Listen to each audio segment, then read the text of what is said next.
every Thursday at 5 p.m. for Likkle Byte Ideas, where we discuss how Likkle ideas are transformed into big dreams.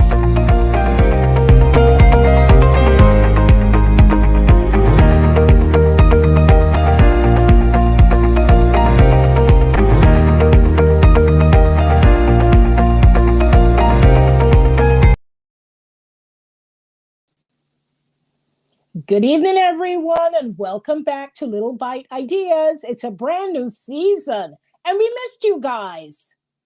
We hope that you had a great summer and that you did some fun stuff and you stayed focused on your financial wellness. We are delighted to be back, and we have a brand new show today. Thank you for joining us. We know that we switched from Thursdays to Wednesdays, and so for those of you who can join us, we are eternally grateful. Listen, let me get my co-host in here, and we have some amazing guests. Let me welcome Megan Samuel Fields, CEO of Samuel Fields Consulting Group. Good afternoon, everyone. It is good to be back. We're back. And I hope you all had a good time. I surely did. Had time to do a little bit of R&R as well as W&W, work and work.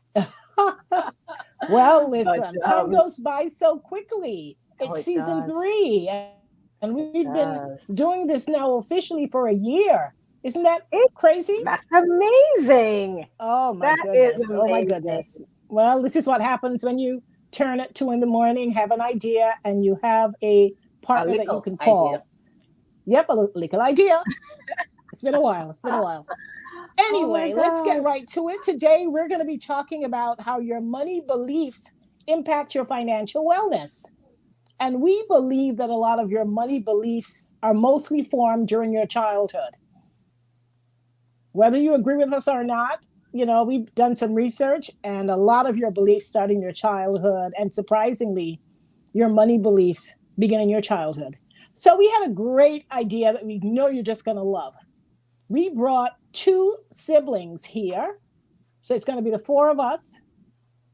We're going to invite the firstborn, Clement Samuel, our older brother.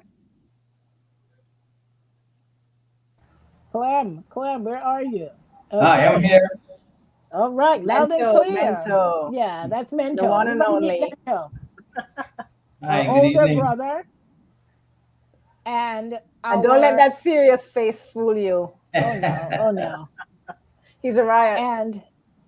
And our second brother, Calvin. Calvin is in London. So Clement is in Antigua. Calvin is in the UK. I keep saying London. Hello.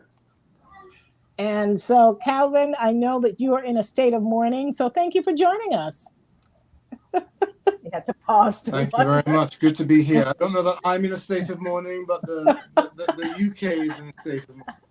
Well, I guess from a news perspective, the entire Commonwealth and the entire world. So we'll stick to that story. And say what you want. She reigned a long time. Oh yeah, that's a legacy she's leaving there. Oh, that's a lifetime and then some. And then some. Yep. So guys, thank you for joining us. We are going to have a great discussion. Let me repeat. This is the Samuel Clan. We are here to talk about how your money beliefs impact your financial wellness.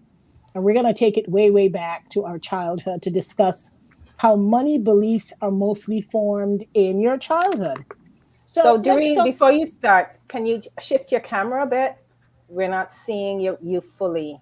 Oh, really? Okay, that's a little better.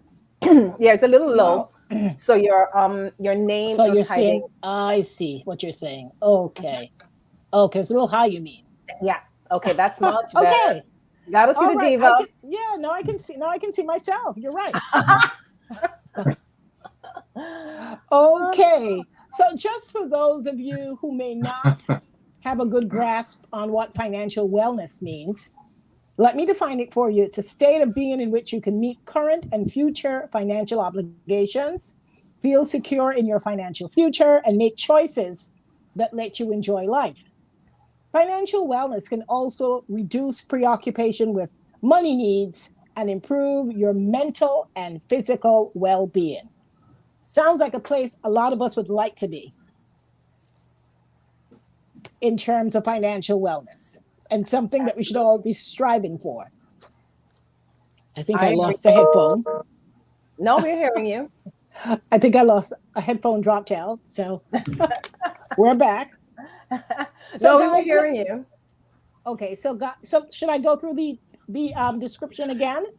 No, we heard you loud and clear. Okay, fantastic. Yeah, we heard you. So I also need to mention that it's September and we're celebrating Self-Improvement Month.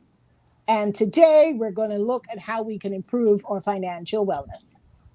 We're going to examine our money beliefs. If you understand the root of your problem, chances are you have a much better chance of addressing your problems. So do you toss and turn at night worrying about money? Or are you a great saver and rarely let money stress you out? Well, it turns out that the genesis, not Genesis Whitlock, just the genesis period, of your current beliefs and habits go all the way back to your childhood. Your past holds the secret key to unlocking the reasons why you're either stumbling or strutting your money life. I'm sure for most of us, it's a combination of both. You struggle. Sometimes you stumble, sometimes you fall down, but you got to get up. So today, we're going to be talking about how childhood experiences with money can help you identify your financial attitudes that you have as an adult. And there is a money quiz that helps you kind of define your personality. If you go to our website, if you go to our Facebook page, we posted it. You can take the test at any time. If you have the time to do it now, we'd really appreciate it. But they are 4 money types. And we're going to talk about the 4 of them and how who you are is shaped by your experiences and beliefs and values that are rooted in your childhood. So, guys, we all grew up in the same house. Clement is 13 years older than me. 13 years? Sorry, 13 months. Sorry. I'm miscounting. Clement, you're looking really good. Or I must be looking really bad.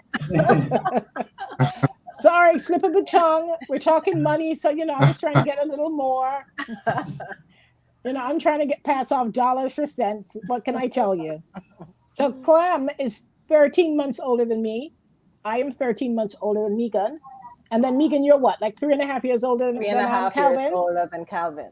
Yes. So you can literally say the first 3 were kind of like triplets. And Calvin might have been, like a second born, bringing up the rear. And then we have another brother, Charlie, who's 5 years younger than Calvin is. So he was definitely much younger than the rest of us, or most of us. But we'll get started. Clem, I'll start with you. And we all know you have a great memory. You remember things from our childhood that most of us can't even relate to. I vaguely have some memories of some things. You remember a lot, Doreed. I think it's more me and Calvin that don't have that kind of memory. I do, but whatever I remember, you double that. Clement is like, he got the details. We know he was in the know. Oh, yeah. He was all in the sauce as a kid. So he knew all the details. I might have had some peripheral memory or involvement, but he was all up in the conversation, at least visually. Yep. He may not have participated, but he was all up in the sauce. He absorbed it all. All of it, and then some. But Clem, tell us, and I'll ask everyone the same question. What was your earliest memory about money? My earliest memories about money were that we never had much of it as a family. But there were certain things that even though you didn't have money, there was always a famous saying in our family is, for the right things, money will be found. And it just had to be that you had to identify what those things were. And once they filled a certain amount of a certain criteria, then the money had to be found, and a legitimate way had to be found to acquire this money for this purpose. And one of those things was education. Anything to do with self-improvement, you know, improving yourself in the long term, reskilling yourself.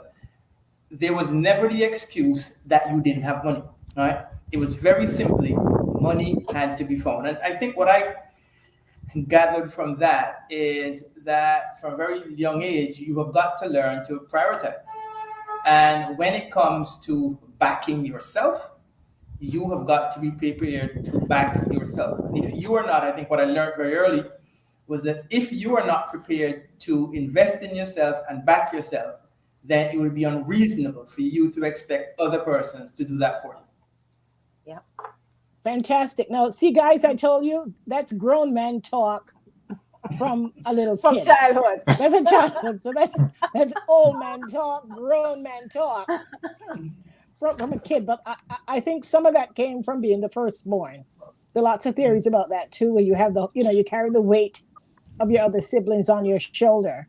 But yeah, I definitely can relate to what Clement is saying. Megan, let me ask you the same question. What is your earliest memory or association with money? Okay, because those are two different things. I'll tell you, my earliest memory of money won't necessarily fit into what we're talking about here, but it was when we were living in Barbados and you took up the 1 cent and I took up the 2 cents and we went to the shop. No, it was the other way around. It was the other way around. I took 2 cents and you took 1 cent. Right. And we went to the shop and somebody told on us and oh my gosh, we were punished. So that was my earliest memory of money. And you know, that's my earliest too. I was going to bring that same. Oh, really? That was going to be mine. Yeah, because I don't think we thought at that time that we weren't doing anything wrong. It was, we wanted to, we knew that there was a shop around the corner and that's what you had to take to the shop to get whatever. I never know what we bought. Maybe gum. Joe gum. That's what we bought. Joe gum. So Shirley didn't associate anything with that. But like Clement, for me, money was not around. And I knew that it was hard to come by. And I think for me, what that helped me to do was I've never, even up to now, I've never had a very strong bond or love for money itself. Of course, I want to have money so I can get the things, but money has never been my driving force. The self-improvement, it's amazing how you turn into your parents, because I remember when we were growing up, everywhere around the house, you found books of different types because Daddy was always studying something. So there was a book on accounting for dummies. I don't know if you all remember that book, but I remember it. I don't remember that. Yeah, something with computers, but that was later on. Spanish. There were so many books that Daddy bought because he wanted to learn about something. And always self-improvement. Self-improvement. And September is self-improvement month. And I think our family, somehow, we focused a lot on improving ourselves. And it came from what we saw our parents do. So Mommy, I can't quite remember books with Mommy, but Mommy was always turning her hand, doing something to improve our livelihood. And that was another thing with money too. My memory in terms of money and Mommy, we didn't have a lot of money, but Mommy always found ways to make ends meet.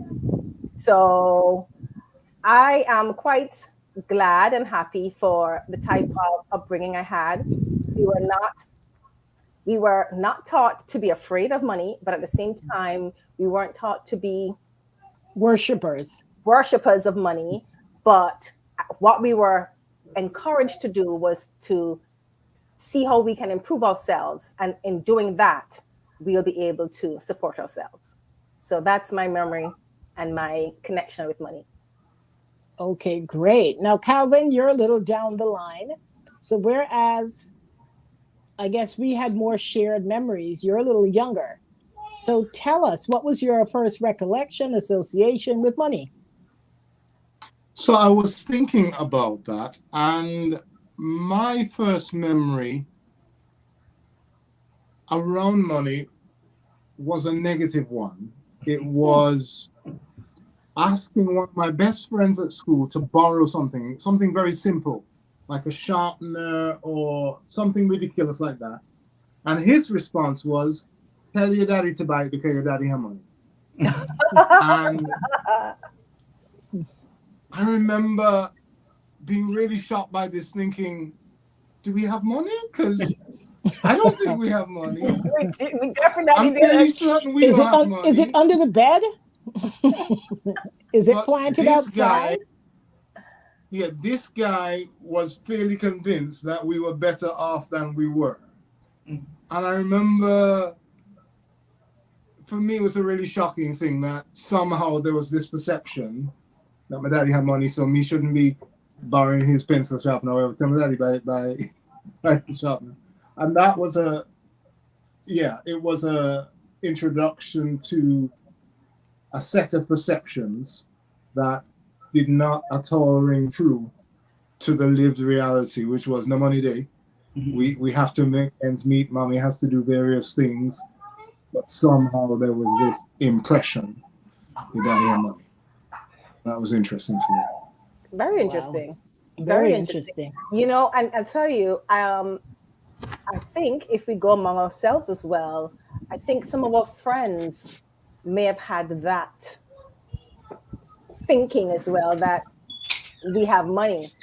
But I think what it is, we may not have had money, but we had a type of confidence.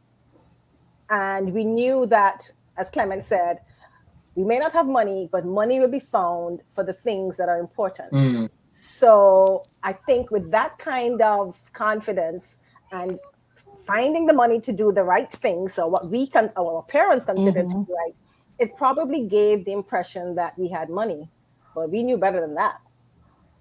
Yep. I would say to us, my takeaway would be money was not as important. It wasn't the end all be all. Mm-hmm. I think we were rich in spirit. Absolutely. We didn't even know we didn't even know it didn't even matter whether we were rich or poor. I don't think that mattered. I mean, I just felt like in the middle. I was conscious of people who had much more, but we also knew people who had much less. Mm. Of course, you'd rather be in the much more category. But I'm saying the way we lived our lives, where we lived in a neighborhood where people were on even keel, but, going to school, you knew people or daddy had friends and associates that we knew.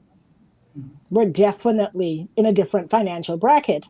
But then on the other hand, we would go, we would be in situations where we could see that we definitely had more than some other people. So there's a sense of gratitude. So I just kind of always felt in the middle. Wishing you had a little more, but not feeling like you're the worst person in the world and the poorest kid on the block. So there's a certain amount of confidence. And like I said, money wasn't the only thing. You knew more money perhaps could, you were conscious about what more money could do. But at the same time, it was clear that there were people who had less than you who were also making life. So there's a sense of gratitude. And the other thing I want to add, guys, and I don't know, it'd be interesting to hear your perspective on that. But, while we focus on our parents being integral to forming, our early beliefs and our value systems, I also think that we also got to look back at our grandparents, who I think were very, very instrumental in that as well. I mean, I think of our maternal grandfather, our grandparents, and they were always hard workers. And I remember one of my early memories is of my grandfather giving me a heifer and saying to me, you're going to take this, you're going to nurture it, and you're going to use it to create wealth. And you also have to give some of that wealth to your siblings. So I don't know if you remember, guys, got off with a heifer, and then when it started having calves, I had to give each of you a calf, and basically that became yours, and you could plan for it. And we gave them names. David always came up with the most creative names. The reason was Buller, and basically you were able to plan how you were going to use this investment that you had, right, for some good somewhere in the future. Yeah. So I remember that my first sale of a bull was somewhere around 1979, somewhere around there. I remember the money I got. It was $600. Right? Oh wow! And it was $600 that belonged to me. Right? And I converted it into pound sterling because the parents had given me a trip for doing well at my CXC's O levels, and I used that money. And I could have used that money when I went on holiday to buy anything I liked, but I went and I bought books and I bought materials that would help me because oh wow! In some ways that was what I had seen my parents do, and I knew somehow at an early age that was where you got value, and by investing in yourself, that's how ultimately you became richer. Mm-hmm. That is an amazing story. That sounds like news to me. You don't remember that? What sounds like news to you? No, I mean, up until the way in which you spent the money. So yes, the sale of the bull and all that, but the idea that you get this money, you can spend it on anything you like, and you spend it on books. Wow. But what kind of books are we talking about? I don't remember the book. I guess A levels. Yeah, again, I think everything has to be put in perspective. So again, you remember, I was probably one of the first students that went up to A levels at the State College. And when we went up there was no book scheme. So there was no free books. And so we didn't have that either. No, of course, yeah. No, but certainly, I think somewhere in 1980, the government of the day introduced a book system, and we started. I remember having books. And we started getting books. Yeah. But of course, what I found is that you were starting to do A levels. That was the case where you're being exposed, and you suddenly realize that there were so many things that you didn't have, information that you didn't have. It wasn't like the internet age that you just go online and you find everything. Mm-hmm. So when I went on vacation and I started seeing, key facts in chemistry, key facts from maths, and all these sort of aids that I could buy, somehow at that young age, I was able to say, let me invest in that. Because, anything else, you'd have bought clothes, you'd have bought food, you'd have got whatever. It was very clear very early that I never liked buying those kind of things because those things, have a very short, limited lifespan. And when you finish, eat them off or whatever, they're done and I can't see my money. So I think what I learned is you spend your money on things that you can see longevity in. Clement, let me just say you definitely spent some money on clothes because I benefited tremendously. Yes, he did. That, okay. Yeah, I remember that. I was a very fly 15, 16, 17-year-old because I was finally big enough to fit into your clothes. And I'm very grateful. Yeah, but you got to remember that again, that was a slightly different stage. So the stage that you were speaking about was when I started to work. And when I started to work, my actual second job was working with Cable and Wireless. And one of the great things was that you got sent off to England for 2 years. And while you were there, you were fed, clothed, educated, and life was good. So at that point, I did splurge. And I did, buy things that I didn't have when I was a kid. And as a result, you got a few more hand-me-downs. Well, funny you said that. Very grateful. Funny you said that. Can I just say they were not hand-me-downs? I was teaching you clothes when you weren't home. So, all right. Does that make you feel better? Then that's what they were. Whatever name. But funny because I I honestly don't remember what I did with when my bull was sold. His name was Sabado. I don't remember what I did with the money, but I remember when I got my trip, because I got a trip to England as well, and I bought a lot of those key, whatever you said, key facts and key whatever books to help me with A levels. And I'm thinking, wait a minute, did I get that from you? Mm. That's interesting. Wow. Yep, I certainly bought a lot of those. I bought a leather pants as well, but that's a different story. I remember the leather. Elvis. I remember the leather pants very well. I remember the shoe with the buckle. I remember the shoe with the buckle. I remember the cream that shoes. I remember the Jerry curl. Okay? Cream shoes. Let's not talk about the Jerry curl. Okay, we're live here. Folks, let's get back on track. So we're talking about experiences with money. And I know all of us, one of the good things that our parents did, our father did, we all started getting an allowance.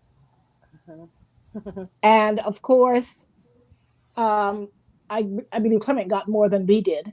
And I always had this challenge. If Clement gets more than me, why do I get the same as Megan? So, that used to always be a challenge. Everybody recognized that he was the first, but I got nothing, I got the consolation as the second. And I didn't complain. So, it was Clem, and then everybody else was like also ran. All right. Well, don't forget, those of us who come behind the top three, we're further down. Okay, so yeah. I can imagine. I I never thought about it, but I can only imagine. But let's talk about getting an allowance. And let's talk about how much the allowance was, what it could do, and how we manage our money. Oh my So God. Clem, tell us, what was your allowance?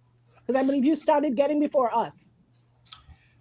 I can't remember. I remember getting an allowance, right? I was at I think I had just started state college, right? Yeah, I just started state college, and one of the things that we had to do was we had to take a bus to the state college, and Mommy had always been a person that would pack lunches and so forth. Now, for some reason, at that age in life, I was very proud, and the idea of walking with or bringing with you a packed lunch at State College just rubbed me the wrong way and seemed a little bit girlish. And so basically, I had to use my lunch money or my allowance to basically allow me to buy a soda and a tart at the Jeffrey shop at the bottom of the wow. And so that basically was what my allowance was for. However, what you guys have also got to remember, and I don't know if you remember this, is that apart from an allowance which came from our parents, was that we also had cows, right? And we used to sell milk. And there was a system in place that whoever's cow was the one giving milk, they were the ones who collected the money. I don't know if you guys remember that. I don't remember. See, I had a bull. So we had a bull. We had a bull, right? Yeah. I don't remember getting no money from no milk. What are you talking about? But maybe you were too young to use the money, so maybe I used it on your behalf. That benefit the only picking egg and then injustice. I had a bull, so there was no milk for me. Too. No, but somebody has some back pay for I me. do remember that. Tell me. Did you have a bull as well? Yeah, I had a bull. Yeah. So y'all have Tell bulls. me, Clement. What are you saying, Clement? My recollection, I remember Dewey had a bull, but I seem to remember that you had a female, a heifer, which then gave you. No, I don't remember that. No. I only remember one with a Megan. Yeah, bull. And when she said Sabado, I was like, oh my goodness, that would have taken hypnosis. I forgot about that. Sabado, that was my bull. I remember that. That would have taken hypnosis. I think he was born on a Saturday. He's born on a Saturday, and we were using the Spanish. I'm sure it was you, Clement. Learning your Spanish as well. Siete is the best. Not going no further. Megan, let's switch over to you. Let's hear about your allowance. Clement, how much was your allowance? Can you remember the actual amount? To me, it couldn't have been more than about $5 a week or something like that. Okay, hold on. A week? Hold a week? on. That's a lot of money. Yeah. No, I think I got more than that. Hold on. Really? But I have to. Yeah, I remember getting $40 a month. Mm. I think I got 20. What's going on here? No, I think I you got 40 too. remember You got 20. 40. You remember the 40? I do I not think it remember might have 40. started at. I might have started at 20, but I remember going to 40. Well, I'm not remembering the 40. And I remember you and I getting the same. I know we got the same, but 20 is in my mind. It was 40. Whatever it was, 40 a month. it was not enough. Of course And not. we just had to, oh my goodness. Because But the thing is, listen, I know you guys don't want to go there, but we got to get to the point where I used to give you an allowance after we're I not started. going there. We definitely not going there. That was not an give who allowance. an Definitely allowance? It's not an It wasn't an allowance. allowance. Who We got worked, We Who have got to an earn allowance? that money. but we're not going there. Okay? I know he Allowance wants to go there. for When your you have your show, you go there. You ain't going But there. you know what? But you know what? Allowance, child That's labor. allowance. We worked for Child it. labor. It wasn't allowance. He was a had us working. subcontractor. He was a But huckster. let's not go there. I just want to make a point very quickly before I move on to Megan telling us about her experience with allowances. It's interesting that you said, Clement, that you spent money on food. I didn't spend a dime on food. I actually had 4 friends in State College. Was it 4? 3 other friends. And we had something called interlunch, where you brought lunch once a week. Melford Nicholas, David Lee. No, it was 5 of us. So you just had to bring lunch once a week for the rest of your friends. We actually called it interlunch. I'm going to reach out to Melford and ask him if he remembers interlunch. Honorable Melford Nicholas. That is so, I haven't thought about this in years. That's interesting. So it was 5 of us, and everybody brought lunch you brought lunch once a week. So you brought enough lunch for your colleagues. So you only had to bring lunch once a week. Right? I don't know who came up with the idea. So it was myself, Melford, David Lee, Catherine Wells, and Thorsten Beale, all 5 of us. Right? Oh. And so I didn't have to spend my money because I just told mommy, and it's one thing we always had. We may not have had a lot of cash, but we always had food. Always. So always. And that's what I did at State College.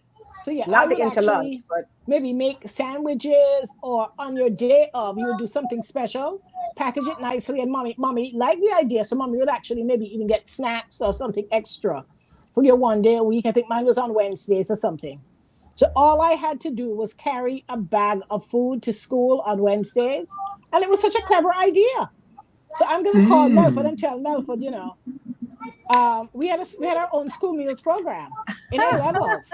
I never thought about it. Yeah. So that's a lunchbox hand. That's what I'm telling you. I'm telling you. Good point. Wow. That is hilarious. But Megan, tell us about your experience with your allowance. So for me, how you manage your money. I remember that it was $20. Maybe it went up, and my memory is not going there. But I remember it was $20, and we got it at the end of the month. And the one thing you knew is you couldn't go back and ask for more money to manage that money. So you had to manage the money. And so for sure, I was not going to spend it on food because there was always food in the house.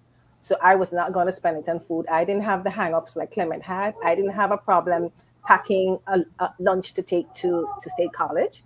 And what I remember doing is making sure that I planned ahead for what it is I wanted. So those were the days when we were going to parties and so on.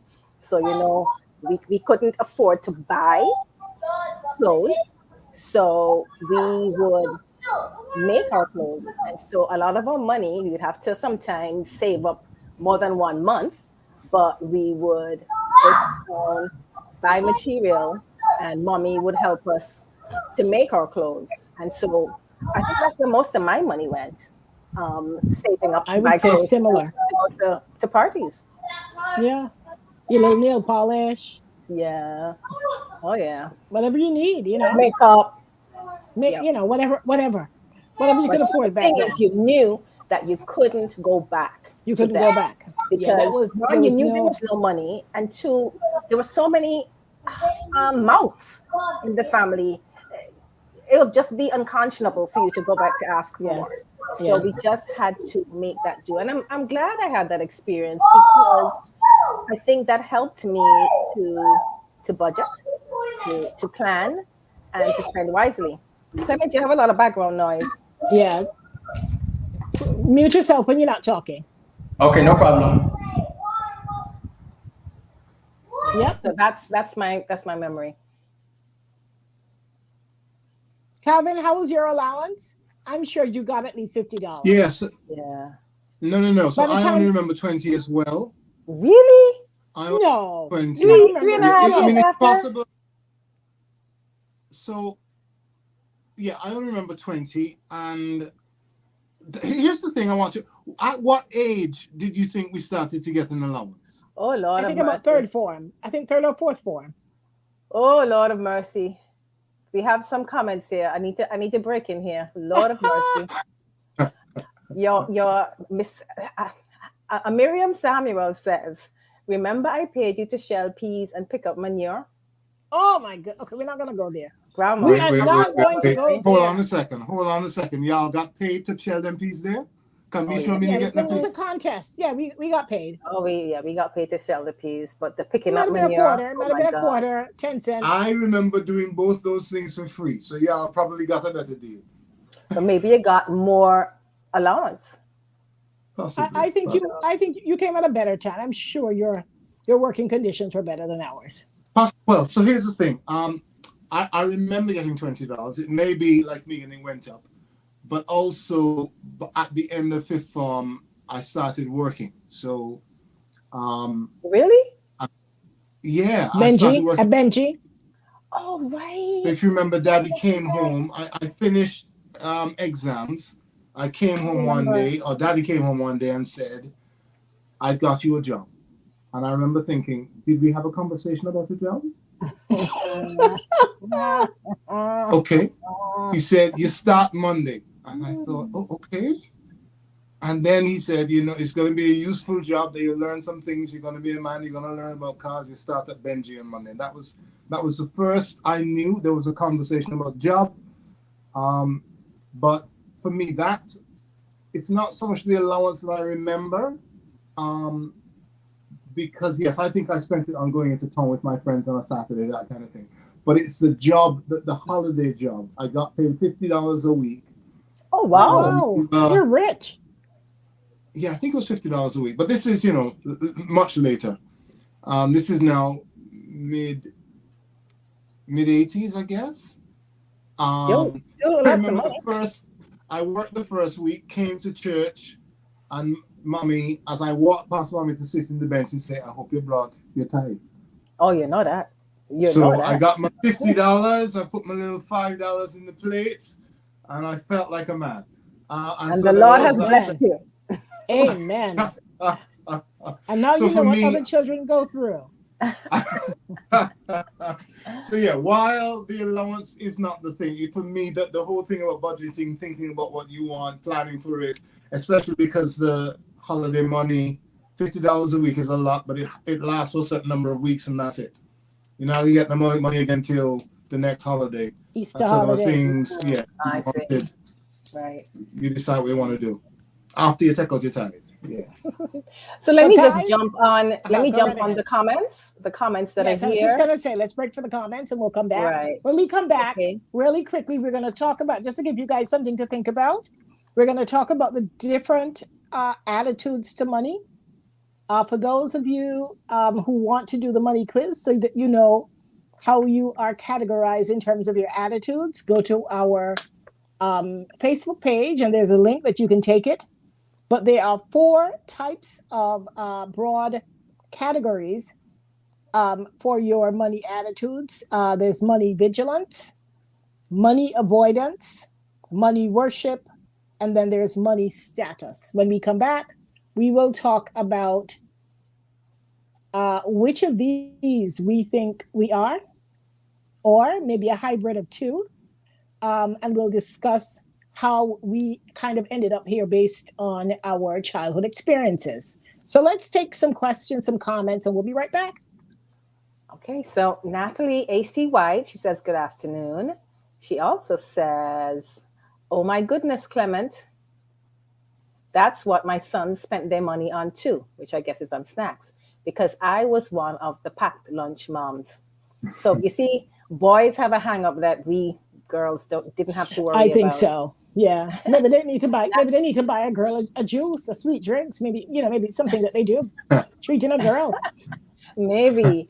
So Natalie also says, never got an allowance. My brother and I were allowed to start a dog business, and that was our money. That's interesting.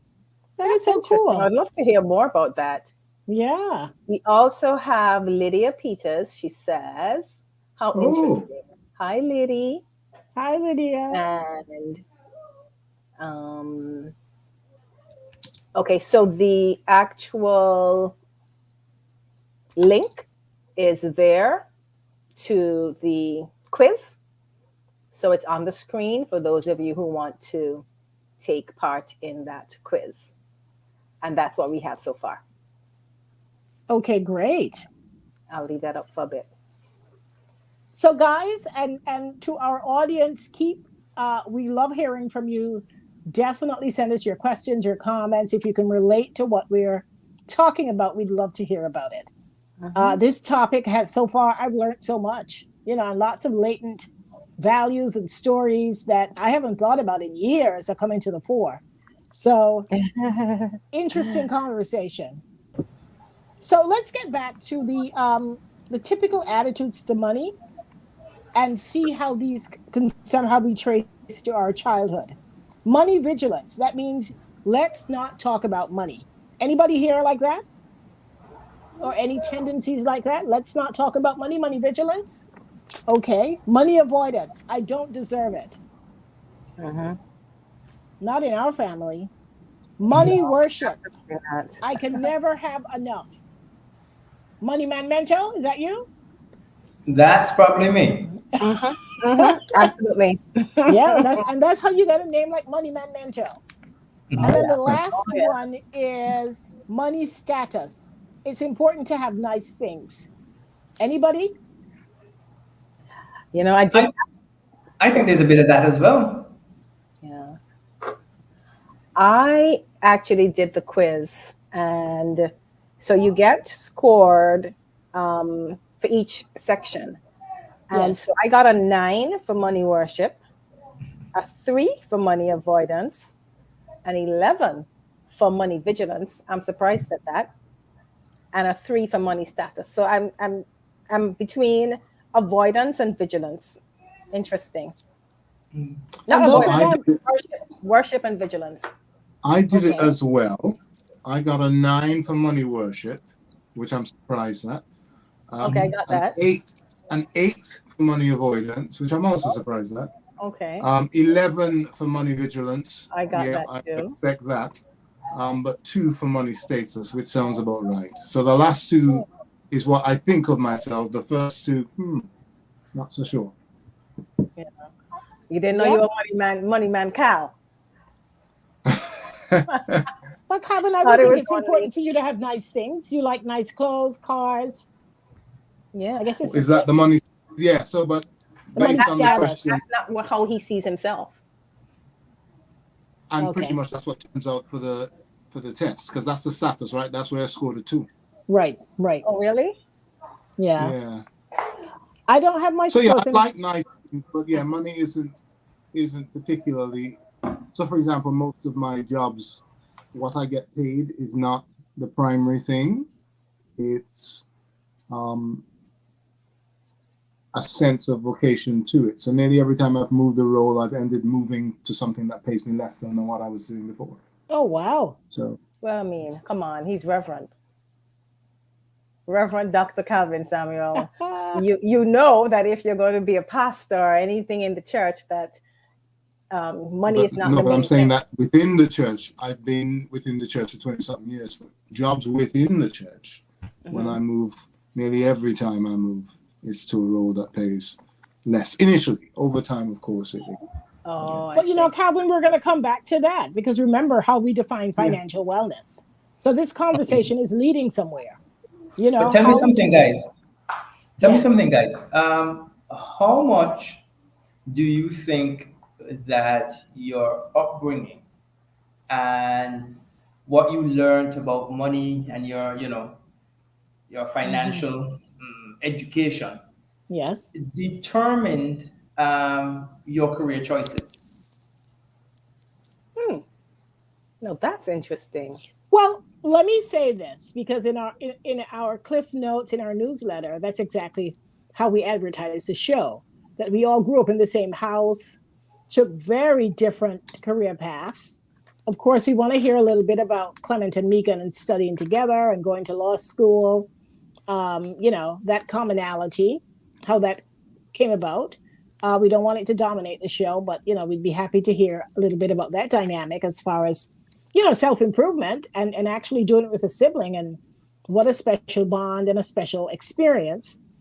But I think it would be interesting that we all came, we're close in age or close enough in age, have the same parents, have a lot of shared memories, but kind of like took very different career paths as far as, where we are today. So Clement and Megan, let's talk about your experience going, choosing law as a second career, how that worked out, looking back 16 years later, even with you two, your careers have taken very different paths. And for Megan and I, all our lives, we've always had very different lives, but now we're kind of working together and play a very different role with this whole Little Bytes idea. And, so you guys you guys kind of came together. We kind of like were apart, but came together. So it's, it's so unpredictable. You can have such a different reaction to the same stimuli is what I'm saying. Yeah. So Clement and Megan, tell us about that. I mean, it was a story that was well covered in Antigua. When I tell people about it, they go, wow. Well, I'll tell you, the story that was covered was not, was only part of the story. And I think I like the way the questions you asked, because I don't think we stopped to analyze it the way you did in terms of the questions.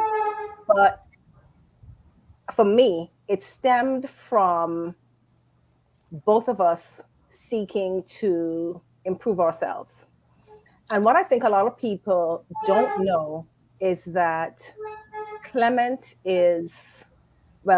has tunnel vision.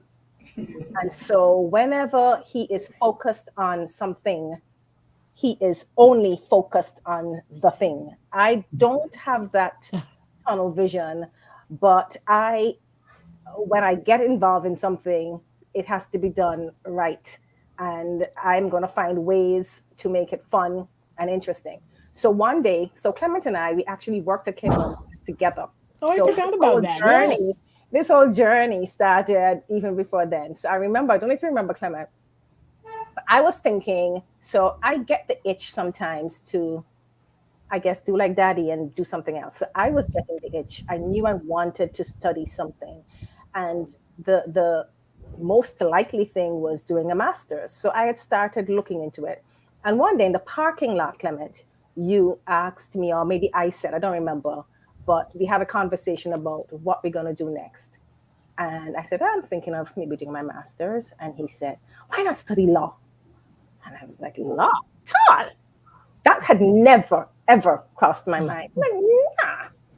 And he was trying to explain, I think he had started looking into it, and it didn't make sense to me. So I dismissed it. But when I went home, I started thinking about it and really giving it thought, and started thinking about law and how could it work with accounting. And then the more I thought about it, I saw the connection. So I went back to him and I said, yeah, this sounds interesting. And so I think he had already, because I had said no, I think he had already signed up. So you had started before me, if I remember correctly. And so we started studying together. And not only does Clement have tunnel vision, Clement is a very, very focused man. People see me and think I'm focused. Clement is ridiculously focused. So he would have his plan to study. And at that time, I just had my first son, still breastfeeding, and he had already had his kids. He's the man of the house, so he didn't have as many responsibilities as I did. And so Clement would come to me and say, what you did last night? What studies you did? And I said, boy, I didn't get to do a thing. I was so tired. And he said, well, I studied this, I studied that, da, da, da. And so what that did, I know he wasn't doing it to make me feel badly, but what it did by him telling me this all the time, I was like, oh, the next time he come and ask me a question about what I did, I have to be able to tell him something. And so that was my push to do work. And so we started working together, and we realized, just like you and I, David, we have different strengths. So I realized, look, I don't have enough time. So my job was to analyze the past papers and see what the trends were and decide which areas we're going to focus on. And so you were most strategic. Strategic, because I knew we couldn't study page 1 to page 250. We had to be strategic. And so I came up with a strategy. He was the support and the push, and he kept the motivation high. The whip cracker. Yep. And so I came up with the strategy, and it worked. It worked. And then we passed, and then the next step was to go off to do the bar, and that's the story you saw in the paper. I wish we had gotten the picture of. If you can find it, you should probably see if we can get it up before the end of the show, because it's really a compelling picture. You can talk about it, but until you see a brother and a sister and the headline, brother and sister, called to the bar simultaneously, that's such an accomplishment. Clem, what is your side of the story? My side of the story is very much a little like what Megan said.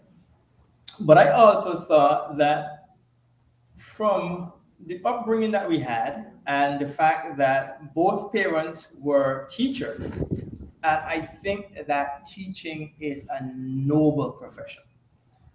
But I always thought that my parents were always scrunching for money. So I decided that if I ever taught, and I have done some teaching, it would be for free. It would not be something that I would hang my career on to make a living. Interesting. And I think also my approach to Megan was a little bit selfish. Megan makes it sound, I was very enthusiastic. But I also think that we had gone through a situation where we had seen our dad take exactly the same path to a second career doing law. He started out with a partner, and very quickly that partner was not interested anymore and stopped. And so Daddy went through several years of plodding and trying. And I was determined that, I didn't have this stickability that he had. And I wanted somebody who I thought had a value system very similar to mine, that we could go in, do it, and get out quickly. So I was not there that we were going to be studying for 7, 8 years. I don't have that stickability. As Megan says, what I have is the enthusiasm. Let's do it. Let's get focused. Let's get it done. And we were able to complete the degree in 3 years. And what Megan didn't say was during that 3 years, she also found the time to have another baby. And my most memorable stories with studying together for Megan was we were coming down towards the end, and Megan got pregnant and had some complications. So she had to be off, I think, to Puerto Rico for 6 months. Mm-hmm. Not 6. I don't remember how many months, but months. Yeah, but clearly a significant amount of the time that we've had to study together, Megan was away. And that threw a spanner in the works because we'd gotten so dependent on each other that studying without each other was a problem. So Megan, I remember, Megan had the baby 18th of December. I can now remember Aaron's birthday. You remember that? And Aaron, he's going to get you for that. She comes back to Antigua on Christmas Day. Oh my gosh, you remember. We have exams on the 13th and the 15th of January. And Megan is saying to me, look, I'm going to write and ask for deferral. And I said, look, we can do this. And I took 3 weeks off from work, I think 3 or 4 weeks off from work. And I would say to Megan, in the day, study as much as you can. Just try and do as much as you can. And in the evening, right, when the baby is, hopefully a little bit quiet, I would come by you and we would stick with it till as long as we could. So for 3 weeks, I was getting to my Megan at 8 o'clock in the evening, and we were going through till 4. Right? And, great thing happened was, exams came in January and we passed them.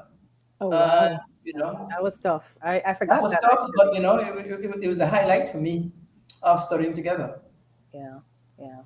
Fantastic.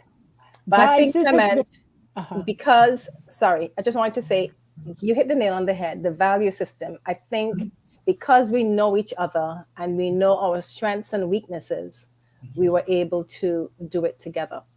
Yeah, and I also think as well that sometimes, quite frankly, we'd get on each other's nerves.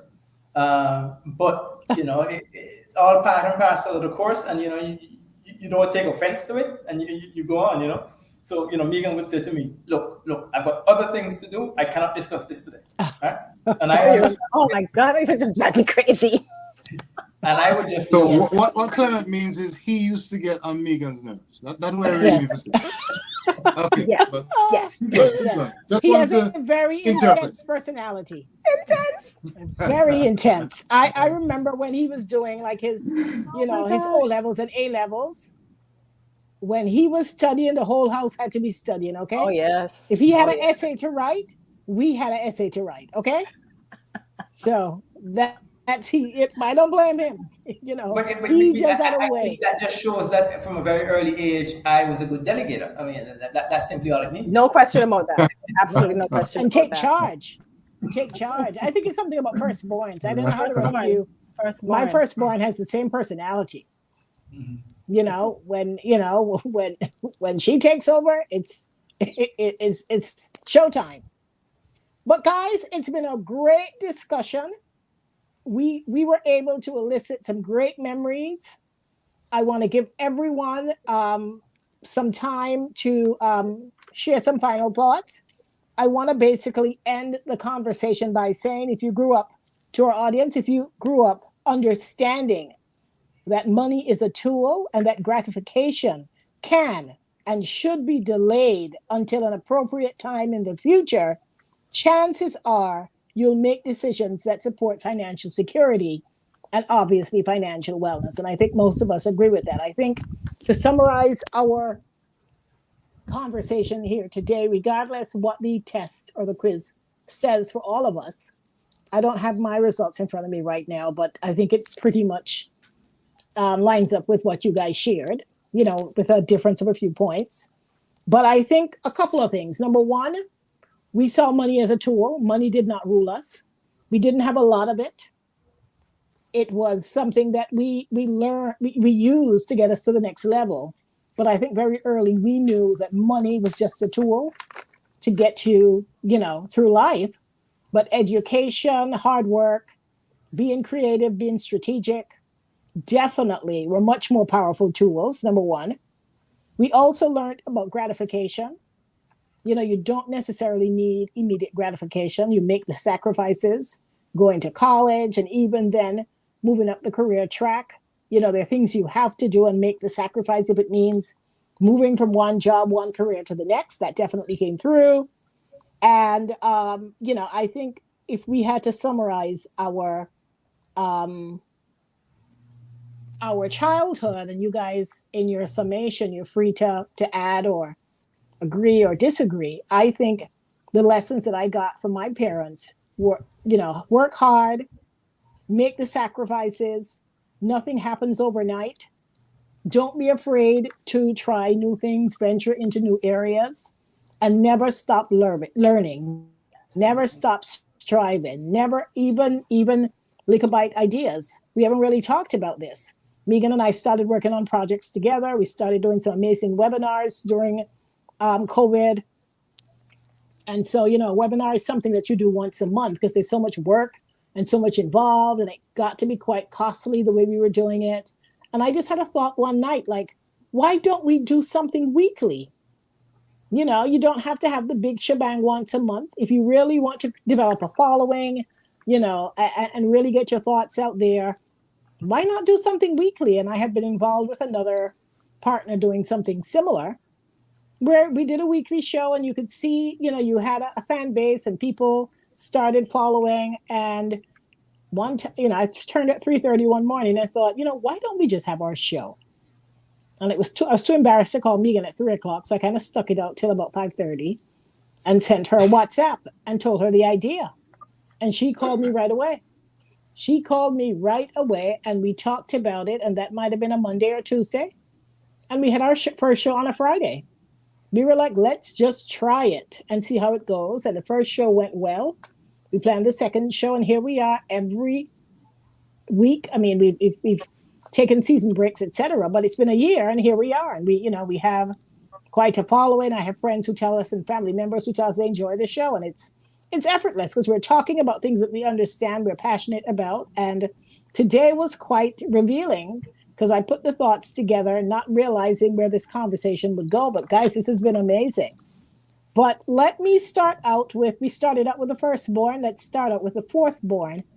We'll go to 4, 3, 1 to give everyone a chance to summarize our discussion here today and focus on, how your childhood experiences have kind of determined your financial values and your state of financial wellness. And also, what advice do you have for persons who are struggling with, even trying to decide a path towards self-improvement? So number 4, let's start with you. So I think one of the things I'm grateful for is two parents who had slightly different approaches from my perspective to money. So you had mommy, who was much more emphasizing savings, or at least that's what I heard. And you had daddy, who was much more around money will have to be found. And not necessarily having a clearly articulated strategy other than that. So he can't tell you how we're going to find it necessarily, just that it will have to be found. And mommy found that a little frustrating. Yes, money will have to be found. So for me, living somewhere in between those two feels like the sweet spot. Being really intentional about saving ahead of time, planning for what you're going to do, while at the same time making sure that your dreams are not limited by the amount of money you have now. You set the dream and then you find the money for it. And so living somewhere between those two for me is the way I try to live. And it's not necessarily an easy place to sit, but I think that's kind of my outlook. And it's what then shapes your way of saying, if I want to do something that feels valuable, even if there isn't a lot of money in it, I can find a way to make that work. I can live on less, because ultimately that will rise and it'll be fine 2-3 years down the road or whatever. So I think make your mind up what you want to do, plan for it, pursue it, and make sure your dreams are not shaped simply by what you have now. You decide where you want to go and you try and get there. And it might take you, and I think the other thing is making small decisions about money consistently over time is going to lead to a very significant outcome over time. So it's not some kind of quick fix. I'm a minister. Ministers don't necessarily earn massive amounts unless you're some kind of mega church, one of those. But yeah, setting your targets and trying to be consistent with it is how you get there. Yeah. Fantastic. Good stuff. Good stuff. Yep. So for me, I too am glad, like Calvin, that our parents had different viewpoints about money, because I think we were shaped in understanding that money, you can't do much without money, but you really can do much without money. So because mommy was always, how are we going to get the money? And we have to do this to make the money. And daddy would be, well, money will find. And guess what? Money was found every time. The other thing I want to say, I don't think we kind of spoke about it, but not directly. And maybe because I'm the middle child, I learned quite a lot from my siblings. And it may not be directly with money, but indirectly. So we had somebody like Clement, who was a trailblazer. He got a good job at Cable and Wireless. He made the money, but we saw that he made investments. He didn't just store up the money in the bank. He spent it on the fancy clothes, but he also invested. And Dorit as well. Maybe you didn't make a lot of money, but you were always like I've said this to you so many times. Dorit and I would go to town and we go into a clothing store, a fabric store, and Dorit would always find something that's not very expensive. So she could always get that money to stretch by using her creativity. And I have learned a lot from those two in particular. The other two, I guess I learned, but maybe because you two are older than me, I learned a lot. So when I put all of that together, I have a wealth of knowledge that I have used over the years. Certain memories where I know I definitely am not going to do certain things because I know that didn't work out too well. So I'm just so very grateful for the childhood I had. And growing up, we didn't think about it as learning experiences, but that's what it is. And so I think I try as much as possible to manage my money well. The one thing I want to say to our listeners and viewers, I think our parents did the best they could. And I would encourage parents in particular to see how they can help children to have a great relationship with money. There's so much more that can be done now, teaching them about financial literacy, understanding, delaying gratification that David spoke about. And if we start as young as possible to get our children to have a good relationship with money, and not for 1 second am I saying you only just save it and invest it, because you have to have fun too. And I'm a fun person. So we have to have the fun part. You have to enjoy your money, but ensure that you are teaching your children how to manage money, how to make your money grow for you. And if we get that into our children, I think it would be a good thing for our society. And I'm speaking about children, but you know what? You're never too old to learn. My mother is a prime example of that. So even though you are an adult, you can still find ways to learn about financial literacy, understand how you can make your money grow. We are here at SFCG to assist in whatever way we can, but it is my desire to really see an improvement in financial literacy in Antigua and Barbuda and around the world, especially for Black people. So that's it for me. Can I just jump on there to say the thing about children, absolutely 100% behind that. And one of the things we did with ours was as soon as they were old enough to get them a child bank account, so that they were in the process of managing their own money, putting their allowance on there, At one stage, we didn't even give them the allowance. We put it in the bank. They had to go and get it if they wanted it. So that they had some sense of money running out, that kind of thing. So yeah, really important. Good stuff. Okay, so Clem, it's all about you. Give us your summation before we end our discussion here today. But I think, like Megan and Calvin, we lived in a little bit of a dichotomy between our parents.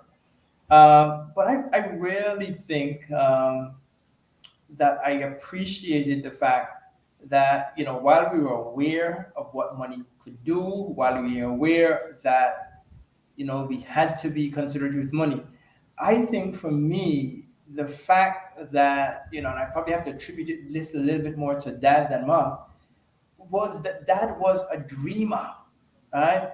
He was a dreamer. And never once did I feel as a child growing up that there were any limitations on my dream, right? And so there were no limitations on my dreams. And then mommy, on the other hand, was okay. If there is a dream, then here is how we are going to make it happen. So I think that for me was really a good upbringing. I hope that I have imparted at least some of this. It's a different age, but I at least hope that I've imparted some of this on my own children coming up, and that hopefully they will impart it to their children. And finally, I think the other bit that I want to say is never underestimate self-improvement. We live in an age where things are changing. I tell people that, the job that I do now, right, was probably not even invented when I finished school. Certainly, when I finished school, the internet wasn't invented, and that's basically. And so, I think that the difficulty young persons have now in choosing a career is that you choose a career, and that whatever career you choose, it may very well be obsolete within 5 to 10 years. Mm-hmm. And you have got to get yourselves in a position that whatever comes, that you can always retool yourself, mm-hmm. right, to be able to be relevant in today's world. And finally, I think I want to add or end with saying is that something I started with. If you don't believe in yourself, right, why do you think others should? And that's the mantra that I live by. And so I'll always be emulating my mom in trying to be always improving. Absolutely. Fantastic. Do we have any final comments or questions, Megan? We surely do. So we'll wrap it up. Wanderval, I'm assuming this is Wanda, says, this is such a fascinating discussion. It's amazing how our childhood experiences shape our attitudes with money. So true. Excuse me. Then we have Antigua Nice, 3. This person says, on Clement teaching, he taught a few of us from Cable and Wireless on the law module for the ACCA. We looked forward to his classes. Do you know who that is, Clement? I believe it may be Giselle. Ah, okay. Cool. Then we have Manelva Samuel. She says, I'm late. Wow, great story. Good memory from Clem. Then Lydia Peters says, glad I was able to join you all today. Well done. Then Antigua Nice is back and says, you guys are commendable. I do think that what you observe in childhood guides your financial path in adulthood. Then it's up to your adult self to manage your money. Well said. Well said. That's it. Thank you so much. Fantastic. Fantastic. Well, I want to end by saying, if you can decipher those money messages from long ago with your mature, non-child mind, you might just uncover some very helpful insights into your financial behavior. Absolutely. And this is where the financial wellness journey actually begins. When you actually can look at some of those experiences that have been imprinted into your brain with your beliefs about money and formatted by how you operate today, it is definitely puts you on a path to success and continuous self-improvement. And we should all strive to live by some of the imprints that have been embedded in our brain through different experiences, stimuli, value systems. And it was a pleasure. I had no idea this conversation would take this route, but we thought it was key to tie our financial beliefs and our values to our childhood. And guys, you guys delivered. So hopefully by sharing our story, we can somehow impress upon our audience or people who may watch this that the journey's never done. It's always about self-improvement. Sometimes you're not even aware. It's not intentional, but being around the right people and just having an open mind to development, doing things with a level of excellence, being creative, just having that dream and having a dream, you'll naturally find yourself on a path of self-improvement. This has been an amazing show. I want to thank Alia, our technical person behind the scenes. I want to thank all of our guests for joining us. We didn't do bad for a Wednesday. We were kind of concerned, are we going to get our usuals to make that shift? So for those of you who joined us and also the new folks who tried out the Wednesday, we're happy to have you. We hope that we have been an inspiration. Be sure to like our Facebook page, subscribe to our YouTube channel. And if you're not on our mailing list, we have an amazing weekly newsletter that we touch bases and share tidbits about finances with you. We'd love to have you on our mailing list. It's to be on our mailing list. It's info@samuelfieldsconsulting.com. Send us an email and say, sign me up, and we will enter your information, and you will be on our mailing list where we share some amazing stories and tidbits that hopefully you will share as well. So until next Wednesday, unfortunately, we have not confirmed our next guest for next week. We haven't, have we, Megan? Well, we haven't finalized. There are two. One hasn't been finalized, but I can tell you what the topic is. We'll be speaking about our physical health and speaking to some doctors. So physical as well as our emotional health, because this month is self-improvement. And so we want everyone to be focusing on how we can help the body. So we'll be speaking to two doctors. One will be speaking about your general health, and then we're going to be speaking about your emotional health, because emotional and mental health, we know that's an area of great focus.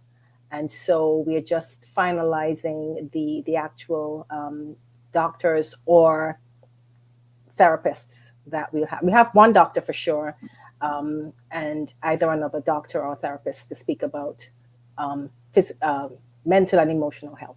So it's going to be quite interesting next week. So we invite you all to come back and invite a friend as well.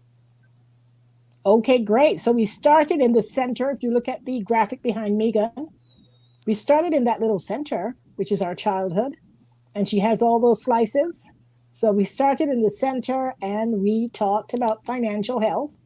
And of course, it's a pie, it's a wheel. If one slice is out of whack or one rung on the wheel is out of whack, it can affect your overall well-being. Mm-hmm. So join us next Wednesday when we have another exciting discussion about physical and mental wellness. And we hope that you will join us. Thanks so much for being a great guest. And we'll see you again next week on Likkle Byte Ideas. Bye, Take everyone. care, guys. We'll see you soon. Take care.